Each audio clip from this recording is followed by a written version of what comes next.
Hello दोस्तों, स्वागत है आपका आपके अपने चैनल मार्केट सपोर्ट में। दोस्तों, आज की इस वीडियो में हम बात करने वाले हैं सीडीएसएल के शेयर के बारे में।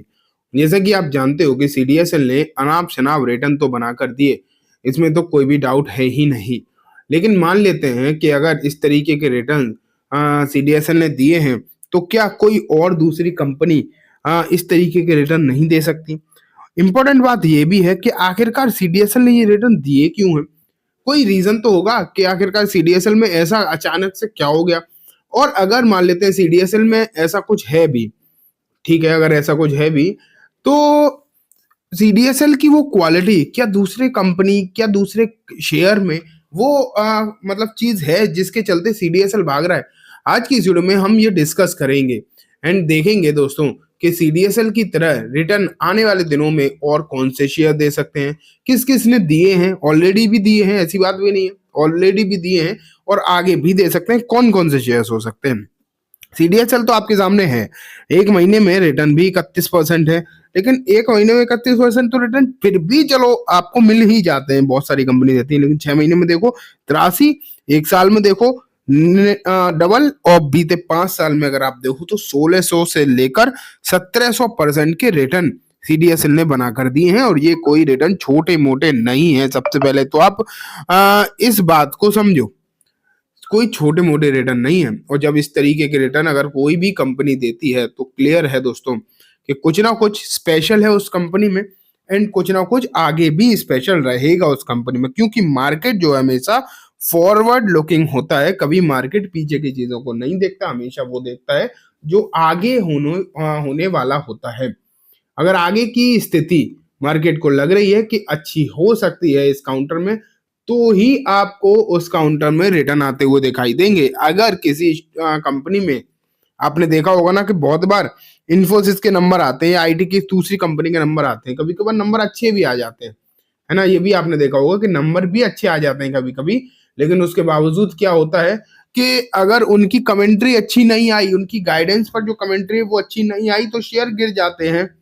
अच्छे नंबर के बावजूद, अच्छी प्रॉफिट के बावजूद। तो मार्केट तो हमेशा फॉरवर्ड लुकिंग ही है। अगर आज के नंबर बेशक खराब हैं, लेकिन अगर मैनेजमेंट ने बोल दिया कि अगली साल नंबर बहुत अच्छे आएंगे, अगली साल हम कमाल ही कर देंगे, तो मार्केट मतलब वो स्टॉक तेजी में ही देखने को मिलेगा। ये सिचुएशन रहती है।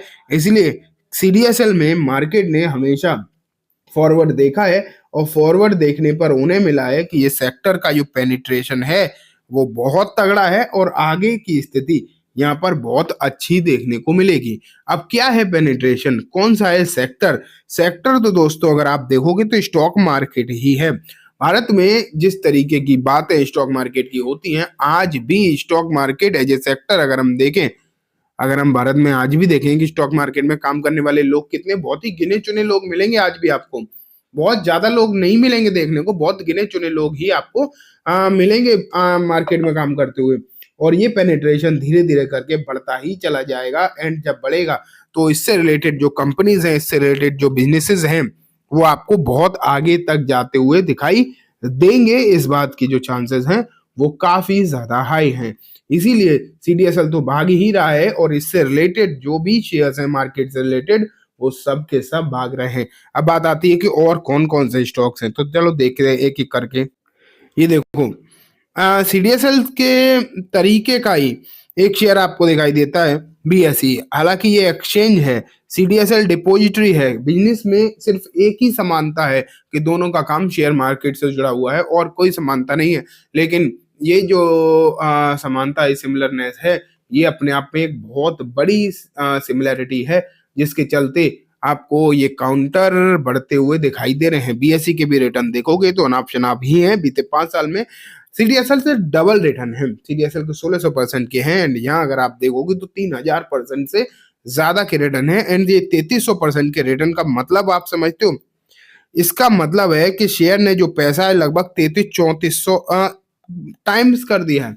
32 से 34 टाइम्स जो है पैसा यहाँ पर बन रखा है। तो पैसा अनाप शनाप बना है इस पर्टिकुलर कुछ काउंटर में, कुछ सेक्टर में, एक्सचेंजेस में।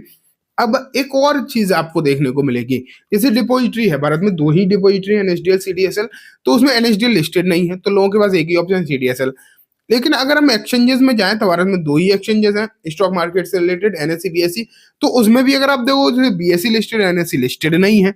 एंड अगर आप एमसीएक्स की तरफ भी जाओगे तो वो कमोडिटी इंडेक्स है, तो वहां भी अगर आप देखोगे तो सिर्फ वही लिस्टेड है। तो हर एक सेक्टर में एक एक कंपनी है इससे रिलेटेड। लेकिन हाँ, ब्रोकर एक ऐसा सेक्टर है, ब्रोकर एंड एएमसी ऐसा सेक्टर है जिसमें मल्टीपल कंपनी है, और उन मल्टीपल कंपनीज ने भी रिटर्न बनाए हैं। जैसे कि एक नंबर आता है एंजल वन का। अगर हम एंजल वन को भी देखेंगे तो इस पर्टिकुलर काउंटर ने रिटर्न दिए हैं बीते 5 साल में लगभग कितने 1100% के आसपास के। एंड यहाँ भी माहौल जो है बढ़िया ही होता हुआ दिखाई दे रहा है। जब ये गिरेंगे तब का तब देखा जाएगा। लेकिन अभी अगर आप देखोगे तो चाहे एंजल वन हो या फिर इससे सिमिलर दूसरी कंपनी जैसे कि मोतीलाल ओसवाल हो गई, मोतीलाल ओसवाल फाइनेंशियल सर्विसेज, देखो इसके रिटर्न देखो, एक साल में 200% के हैं, बीते 5 साल में 400% के हैं। तो रिटर्न्स तो इन ब्रोकर्स ने दिए हैं। ब्रोकर है ये सब के सब, मोतीलाल हो गया, एंजल वन हो गया, और ब्रोकर बहुत ज्यादा लिस्टेड भी नहीं है। एक आध और है जिसमें ईडलवाइज वगैरह निकल कर आता है, एक आधी ही है। लेकिन अगर एक वेल्थ मैनेजमेंट कंपनी देखो, आनंद राठी देखो आप, आनंद 1 सेकेंड, आनंद राठी को देखो। इसमें क्या है, ये नाम आपने पहले बहुत ज्यादा नहीं सुना था, लिस्टिंग के बाद और ज्यादा है। लेकिन एक बहुत ही top class wealth management company है एंड टॉप क्लास ब्रोकर है। लिस्टिंग के बाद से इसने 600% के रिटर्न दे दिए हैं। समझ पा रहे, 2021 लिस्टेड कंपनी है, 600% के रिटर्न जो है आनंद राठी ने बना कर दिए। एंड जब से ये आया है तब से आप कह सकते हो ये एक तरफा इसी तरीके से चल रहा है। जब गिरेगा तब का तब देखा जाएगा। लेकिन फिलहाल की स्थिति आनंद राठी वेल्थ की बहुत अच्छी है। अभी तो इसका आईपीओ भी आने वाला है, ये भी आप सुनो, इसका जो है आईपीओ भी आएगा आने वाले समय में। और जब आईपीओ आएगा तब और देखा जाएगा क्या होता है। आनंद राठी की जो ब्रोकर है ना, उसका आईपीओ आने वाला है, तो और सिचुएशन अच्छी हो सकती है। तो ये कुछ सेक्टर, मतलब सेक्टर तो लगभग अगर आप देखोगे तो एक ही है। लगभग अगर आप देखो तो सेक्टर तो एक ही दिखाई देता है आपको, जो कि है शेयर मार्केट, ठीक है। और इससे जुड़ी हुई कंपनी में एएमसी और आती है, जिसमें आपको एचडीएफसी, फिर भी मैं कहूंगा कंपैरेटिवली एएमसी एक ऐसा सेक्टर रहा है इसमें जो इंटरनली सबसे वीक देखने को मिला है। जैसे यूटीआई एएमसी देखो, इसके रिटर्न अगर हम देखें बीते 5 साल में 186% के हैं। वहीं अगर आप एचडीएफसी एएमसी देखोगे उसके भी रिटर्न 100-150% के ही आसपास होंगे। कंपैरेटिवली अगर आप इसे देखो शेयर मार्केट से जुड़े हुए बाकी सेक्टर से कंपेयर अगर आप करोगे तो एएमसी सेक्टर जो रहा है इसमें रिटर्न कम आए हैं। एंड उम्मीदें जो है इसमें भी ज्यादा है, क्योंकि मार्केट में पेनिट्रेशन जो है म्यूचुअल फंड्स के द्वारा भी बढ़ रहा है। एंड म्यूचुअल फंड में अगर ज्यादा पैसा आ रहा है, ज्यादा इनफ्लो आ रहा है, तो उसका कहीं ना कहीं फायदा आप कह सकते हो कि एएमसी को भी देखने को मिलेगा। तो ठीक है दोस्तों, ये कंप्लीटली बात हो गई इस पूरे सेक्टर के बारे में, पूरे के पूरे सेगमेंट के बारे में। उम्मीद है आपको सब कुछ अच्छे से समझ भी आ गया होगा। अब मैं इस वीडियो को यहीं खत्म करूंगा। जाने से पहले बस एक बार बोलना चाहूंगा, वीडियो अच्छी लगी तो लाइक करना, चैनल को भी जरूर सब्सक्राइब करना, जाते जाते बेल आइकन भी दबाना, जिससे कि जब भी मैं कोई नई वीडियो डालूं आपके पास नोटिफिकेशन आ जाए। एंड दोस्तों, वीडियो सिर्फ और सिर्फ एजुकेशन इन्फॉर्मेशन पर्पस से है, तो इसे किसी भी तरीके की बाइंग सेलिंग के रिकमेंडेशन के तौर पर बिल्कुल भी ना देखें। Thank you.